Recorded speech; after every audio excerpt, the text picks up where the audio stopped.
भाव वाला कुंड जिसमें बाबा श्याम का शीश प्रकट हुआ था।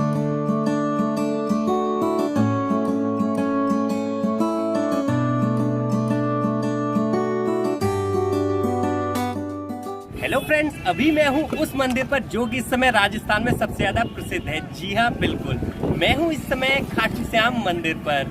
और ये कहा जाता है कि जिसको कोई सहारा नहीं देता उसको बाबा खाटू श्याम सहारा देते हैं, और इसीलिए कहा भी जाता है कि हारे का सहारा बाबा खाटू श्याम हमारा। तो चलिए आप भी मेरे साथ करिए बाबा खाटू श्याम मंदिर में दर्शन।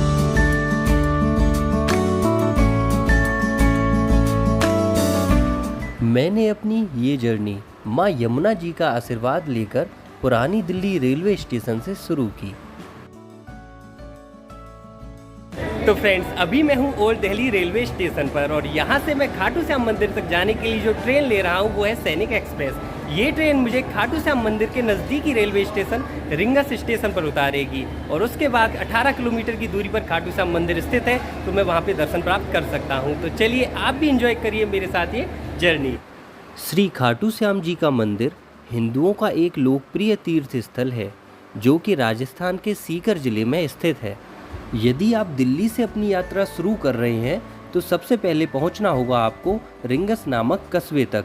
यह कस्बा सीकर जयपुर हाईवे के बीच में स्थित है, और यहाँ स्थित रिंगस स्टेशन श्री खाटू श्याम मंदिर का सबसे नज़दीकी रेलवे स्टेशन भी है। और यदि आप हवाई मार्ग द्वारा अपनी यात्रा करना चाहते हैं तो सबसे पहले पहुंचना होगा आपको जयपुर, और जयपुर से फिर आपको आना होगा रिंगस कस्बे तक।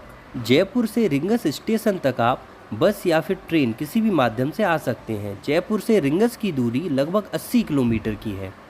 मैंने अपनी यह यात्रा ट्रेन द्वारा की थी, और सबसे पहले मैं पहुंचा रिंगस स्टेशन पर। प्लेटफॉर्म पर उतरकर मैं भी अन्य श्रद्धालुओं के साथ अंडर ब्रिज से होते हुए स्टेशन पर पहुंचा। यहाँ स्टेशन की दीवारों पर जहाँ एक तरफ मुझे भगवान श्री कृष्ण की लीलाओं का चित्रण देखने को मिला, वहीं दूसरी ओर मुझे बाबा खाटू श्याम द्वारा भगवान श्री कृष्ण को अपना शीश अर्पण करते हुए चित्रण भी देखने को मिला। यहाँ स्टेशन से बाहर आते ही आपको ऑटो, जीप व बसें खड़ी हुई मिल जाएंगी, जो कि 20 से 30 रुपये के किराए में श्री खाटू बाबा के मंदिर तक पहुँचा देती हैं। रिंगस से खाटू श्याम मंदिर की दूरी लगभग 18 किलोमीटर की है। रिंगस से मंदिर के मार्ग में मुझे एक एरोप्लेन रेस्टोरेंट भी देखने को मिला। साथ ही यहाँ पर आपको जगह जगह वाटर पार्क भी देखने को मिल जाते हैं, जिनका कि चार्ज लगभग 200 से 300 रुपये का है। जैसे ही आप मंदिर के निकट पहुँचेंगे, यहाँ पर आपको एक भव्य और सुंदर प्रवेश द्वार देखने को मिल जाएगा, जिस पर कि जय श्री श्याम लिखा हुआ होता है। यहाँ से मुख्य मंदिर की दूरी लगभग 1.5 से 2 किलोमीटर की है।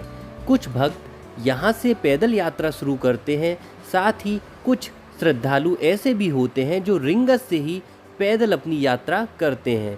प्रवेश द्वार से अंदर आते ही आपको कई धर्मशालाएं भी देखने को मिल जाएंगी, जिनमें कि रहने की व खाने की सुविधा उपलब्ध कराई जाती है। मैंने भी यहाँ पहुँचकर सबसे पहले ऐसी ही एक धर्मशाला में अपने लिए रूम लिया, जो कि मुझे मात्र 200 रुपये का मिल गया।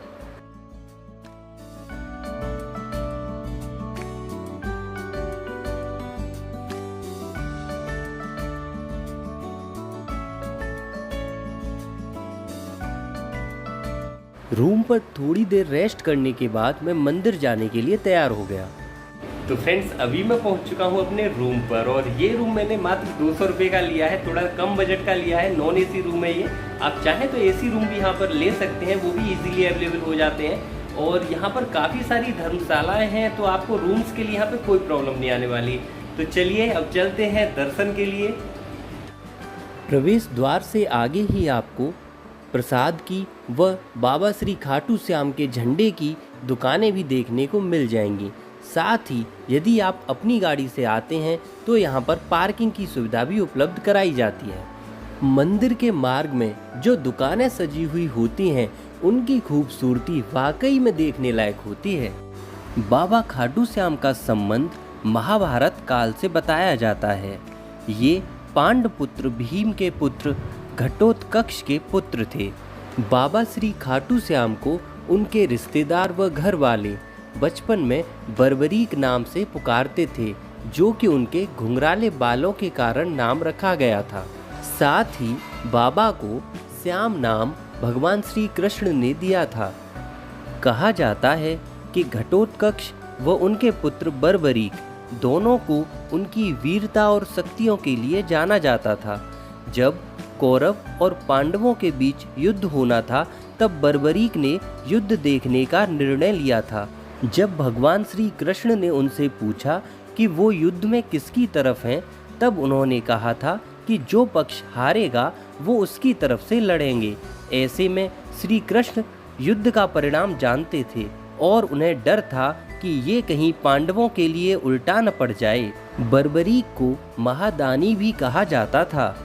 इसी का लाभ उठाकर भगवान श्री कृष्ण ब्राह्मण का रूप धारण करके बर्बरीक के सामने पहुँचे और दान मांगा।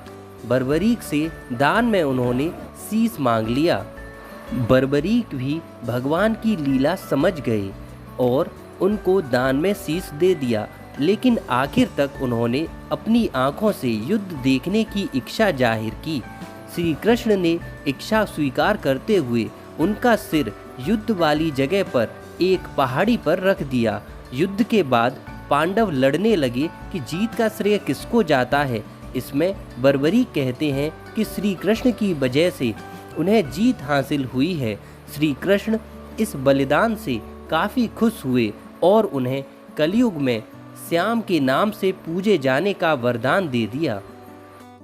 यहाँ मंदिर परिसर में अत्यधिक श्रद्धालुओं की भीड़ होने के कारण रेलिंग मार्ग बनाया गया है।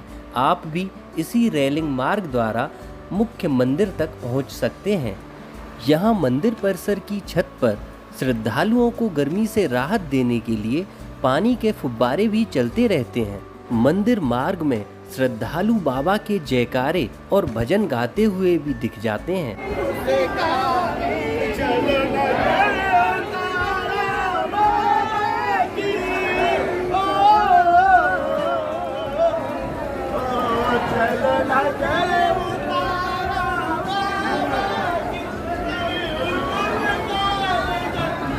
और इस प्रकार हम पहुँचे बाबा श्री खाटू श्याम जी के मुख्य मंदिर पर।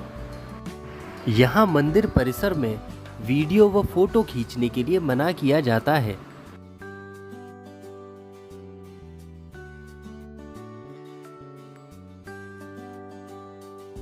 और यहाँ मुझे बाबा श्री खाटू श्याम की सुंदर छवि फूलों से सजी हुई दिखाई दी।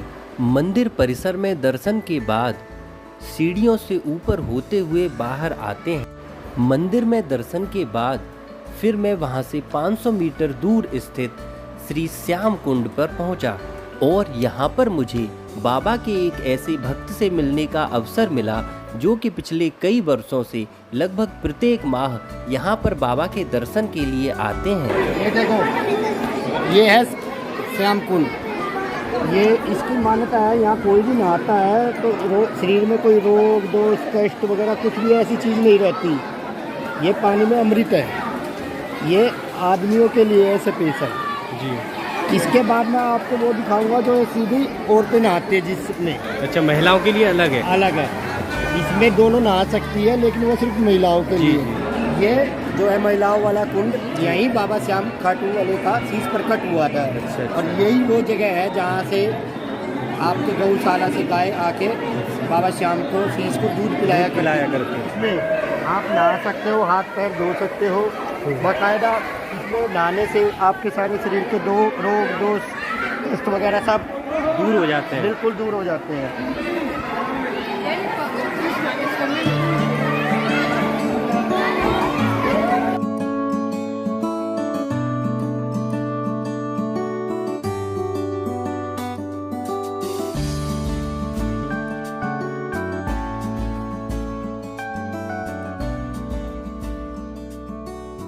यहाँ पुरुषों वाले कुंड से महिलाओं वाले मुख्य कुंड को जोड़ने वाला रास्ता बंद होने के कारण हमें महिलाओं वाले कुंड तक घूमकर जाना पड़ा।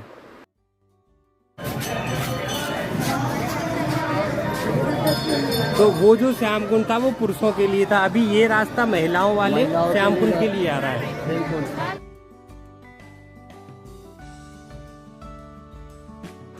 यही है प्राचीन श्याम कुंड और कहा जाता है कि बाबा खाटू श्याम का शीश यहीं पर प्रकट हुआ था।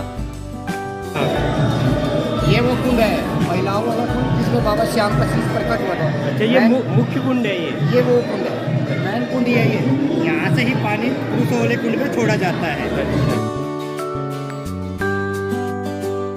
यहाँ श्याम कुंड पर भी बाबा खाटू श्याम का एक मंदिर स्थित है।